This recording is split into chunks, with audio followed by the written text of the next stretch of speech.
साले जितने बदतमीज हो सारे भाजपा में बन गए हो। क्या हो तुम लोग? जिस जनता का वोट लेते हो उसी को आंख दिखाते हो। यूपी बिहार के आदमी बदतमीज हैं, चोर हैं, डकैत हैं, और तू साले बदतमीज की औलाद, तू साधु है, संत है, क्या है तू?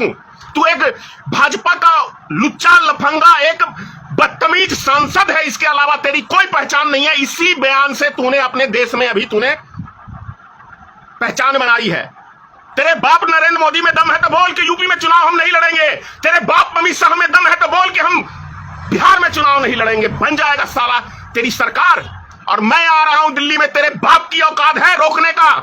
मैं 1 हफ्ते में दिल्ली में आ रहा हूं, चैलेंज करता हूं सारे तेरे भाजपाइयों नेताओं को। रोक देगा मुझे? तेरे बाप में दम है या तेरी गांड में दम है? बदतमीजी आदमी के साथ बदतमीजी भाषा ही अच्छा लगता है। दिल्ली तेरे बाप का है क्या? क्या औकात है तेरी? मैं तेरी औकात पूछता हूं, तू क्या औकात है तेरी? और तेरे बाप की दिल्ली है क्या? तेरे बाप का जागीर है क्या? यूपी बिहार के लोग दिल्ली छोड़ के चले जाए? क्या है तू?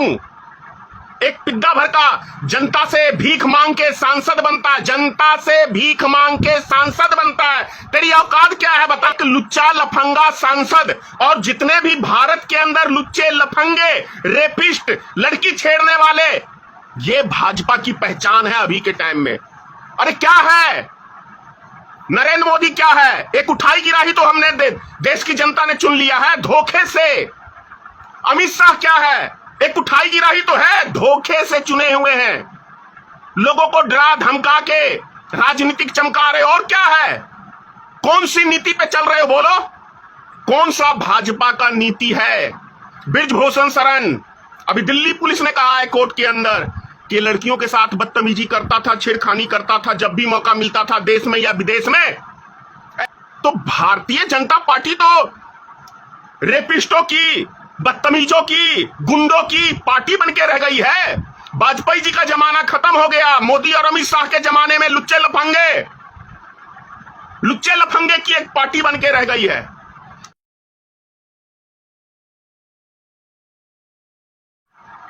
भाजपा सांसद रमेश बिदोई का बयान, सबसे पहले दानिश अली बसपा प्रत्याशी के खिलाफ सांसद में अपशब्द भाषा, उसके बाद यूपी बिहार के लोगों के ऊपर अपशब्द भाषा।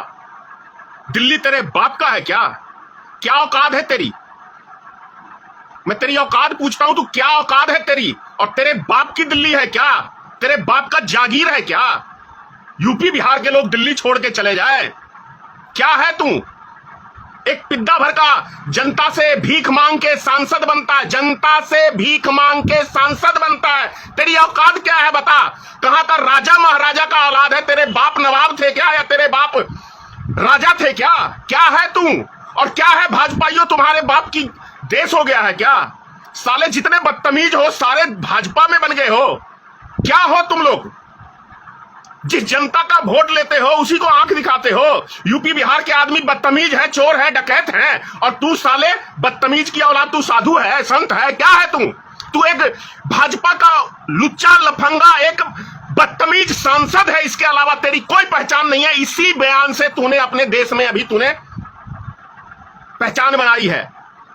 हम चुनाव जीतने के लिए जनता से झूठ बोल लेते हैं, मान लेते हैं, लेकिन जब चुनाव जीत के चले गए तब क्या झूठ बोल रहे हो भाई? तब किसको ठग रहे हो? तब राष्ट्र की नजर में आप बेवकूफ महामूर्ख बन रहे हो। दुनिया की नजर में, दुनिया इतनी ना समझ तो नहीं है कि कौन क्या बोल रहा है, उस बात का पता ही नहीं चल रहा है। मोदी हर दिन एक जुमला छोड़ता है, क्या देशवासी नहीं जानते? बच्चा भी जानता है, 2 साल का बच्चे से पूछ लो तो भी कहेगा नरेंद्र एक जुमलेबाज प्रधानमंत्री है। तो क्या इमेज बन गई 10 साल में मोदी की, और क्या इमेज बन गई अमित शाह की? अरे गुंडा लफंगा का इमेज बना के रखा है। भले तुम देश की गद्दी पे कब्जा कर लियो जिस तरीके से, अरे एक से एक शैतान हुए हैं यार दुनिया में, पूरे एक से एक शैतान, और एक से एक शैतान का टाइम भी गया है, तुम्हारा भी जाएगा। बहुत हो गया। मैं फिर कह रहा हूं, एक बाप की है ना औलाद, तो यूपी वाले को बोलना कि मैं दिल्ली लोकसभा सीट से जहां से चुनाव लड़ रहा हूं वहां से मुझे कोई बिहारी वोट ना दे। वहां से बोलना मुझे कोई यूपी का आदमी वोट मत दे। दिल्ली के वासी कितने % है दिल्ली में? कितने % है? 5% भी या 7% मुश्किल से होंगे वहां के मूल निवासी, बाकी तो 90% बाहर के हैं। किसके मत से तुम जीतते हो? शहर ऐसा ही नहीं बनता है। शहर के अंदर पूरे देश के आदमी जाके समाते हैं, तब वो शहर बनता है। क्या है, एक मेरे मित्र न्यूज चैनल वाले हैं सोशल मीडिया पे, बैकवर्ड का तू अपने आप को नेता बनता है, उसको बैकवर्ड से प्रेम है। मुझे ना बैकवर्ड से प्रेम है और ना फॉरवर्ड से प्रेम है। किसी भी बदतमीज आदमी से कोई प्रेम नहीं है। जो इस देश की खाके, इस देश की जनता का नमक खाके और उनके साथ नमक हरामी करता है, उन व्यक्तियों से मुझे कोई प्रेम नहीं है। मैं ऐसे ऐसे हरामियों को ढूंढता रहता हूं।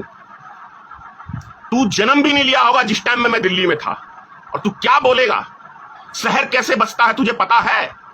साला पता नहीं किस गुंडे मवाली की औलाद होगा तू, और गुंडों की पार्टी में रह के तुझे मिल गया। यूपी बिहार के बिना बोलना। तेरे बाप नरेंद्र मोदी में दम है तो बोल के यूपी में चुनाव हम नहीं लड़ेंगे। तेरे बाप अमित शाह में दम है तो बोल के हम बिहार में चुनाव नहीं लड़ेंगे। बन जाएगा साला तेरी सरकार, बना लेगा तू सरकार अपनी।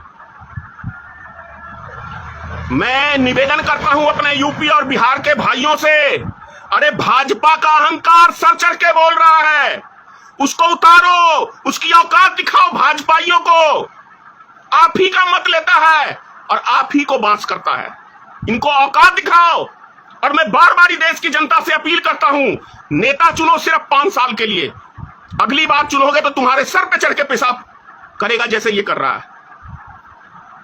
एक लुच्चा लफंगा सांसद और जितने भी भारत के अंदर लुच्चे लफंगे रेपिस्ट लड़की छेड़ने वाले, ये भाजपा की पहचान है अभी के टाइम में। अरे क्या है नरेंद्र मोदी, क्या है? एक उठाई गिराही तो हमने देश की जनता ने चुन लिया है धोखे से। अमित शाह क्या है? एक उठाई गिराही तो है, धोखे से चुने हुए हैं। लोगों को डरा धमका के राजनीतिक चमका रहे। और क्या है? कौन सी नीति पे चल रहे हो बोलो? कौन सा भाजपा का नीति है? बृजभूषण शरण, अभी दिल्ली पुलिस ने कहा है कोर्ट के अंदर कि लड़कियों के साथ बदतमीजी करता था, छेड़खानी करता था जब भी मौका मिलता था, देश में या विदेश में। ऐसे पर्याप्त सबूत हैं। तो भारतीय जनता पार्टी तो रेपिस्टों की, बदतमीजों की, गुंडों की पार्टी बन के रह गई है। वाजपेयी जी का जमाना खत्म हो गया। मोदी और अमित शाह के जमाने में लुच्चे लफंगे की एक पार्टी बन के रह गई है। और मैं आ रहा हूं दिल्ली में, तेरे बाप की औकात है रोकने का? मैं 1 हफ्ते में दिल्ली में आ रहा हूं, चैलेंज करता हूं सारे तेरे भाजपाइयों नेताओं को। रोक देगा मुझे? तेरे बाप में दम है या तेरी गांड में दम है? बदतमीजी आदमी के साथ बदतमीजी भाषा ही अच्छा लगता है। सांसद की गरिमा क्या होती है ये भी पता है इनको। एक मंदिर में बैठ के एक सांसद का दूसरे सांसद ऐसा अपमान करता है, इसके लिए हम चुन के भेजते हैं। नेता हम किसके लिए चुन के भेजते हैं? कुत्ते बिल्ली के लड़ने के लिए नहीं। हम नेता चुन के भेजते हैं कि हमारे देश की, हमारे क्षेत्र की जो समस्या है, उस समस्या को ये नेता जाके सांसद में उठाएगा। तो वो सांसद में हम लोग चुन के तो भेजते हैं एक अच्छे ख्याल से, लेकिन ये लोग करते क्या है? उस पार्टी को गाली देना, उसको नीचा दिखाना, उसको, इसके अलावा करते क्या है ये 5 साल सांसद में बैठ के? क्या जनता के मुद्दे उठते हैं? अभी महिला आरक्षण बिल जो मोदी जी लाए हैं, इससे महिलाओं का क्या फायदा? अबे 10 साल बाद में लागू करोगे, तुम करोगे कि नहीं करोगे कौन देखने गया है? 10 साल बाद किसकी सरकार होगी कौन देखने गया है? अगर महिलाओं से प्रेम होता तो इसी बार संसद में बिल पास हुआ। अभी लोकसभा के चुनाव होने वाले हैं, 35% आरक्षण देना चाहिए, तब होता दिलेरी। नहीं, मूर्ख बना रहे हैं। ऐसा मुद्दा ले आते हैं कि हर विपक्षी पार्टी विवश है सपोर्ट करने के लिए, लेकिन कोई विपक्षी पार्टी ये नहीं बोल रहा है कि इसका फायदा क्या। कांग्रेस भी लाई थी बिल, दूसरे दल भी लाए थे। अरे सब तो वही हो, कौन दूध का धुला हुआ है? भाषा किसी राजनेता को ठीक है, मैं जो बोला वो गलत है, मैं मानता हूं। किसी भी नेता का ये भाषा नहीं होना चाहिए। तो भैया मैं कोई जीता हुआ जनप्रतिनिधि नहीं हूं। जिस दिन दायित्व कंधे पे बढ़ता है तो जिम्मेदारियां बढ़ती है, कंधा अपने आप झुक जाता है। स्पष्ट बोल रहा हूं।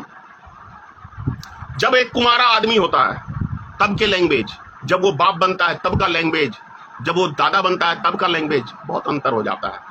तो वैसे ही चुनाव जीतने के लिए मोदी ने जुमले छोड़े, मान लिया, लेकिन चुनाव जीतने के बाद जब देश दुनिया को चलाने की बारी आई तब भी जुमला। ये नेतागिरी कैसी होती है? आज यदि दिल्ली में आदमी जाना बंद कर देंगे तो जो तुम्हारे 5-10% के लोग जो है ना, जो फ्री का किराया खाते हैं, उनके घर में ताले लग जाएंगे, और जो किराया हराम की बैठ के खाते हो ना, ये खाना संभव नहीं होगा। फिर कटोरा लेके भीख मांगोगे। दिल्ली के मूल निवासियों की बात कर रहा हूं मैं, या तू ही होगा, तू भी किराया खोर होगा वहां का। उसी में रोटी, दाल रोटी। बिहार और यूपी के विषय में अब शब्द नहीं बोलोगे तो किसी की दाल नहीं गलेगी। महान है बिहार यूपी की जनता, माफ कर देती है। हमारे बिहार के तो भाई अजीब ही है हाल। उगाली सुन के भी हद है। अगर कुछ बचा हुआ है ना शर्म लिहाज, तो बिहार यूपी के आदमी से माफी मांग ले, और पूरे दुनिया के मुसलमानों से माफी मांग ले। नहीं तो भाजपा का जो हाल होगा इस बयान से।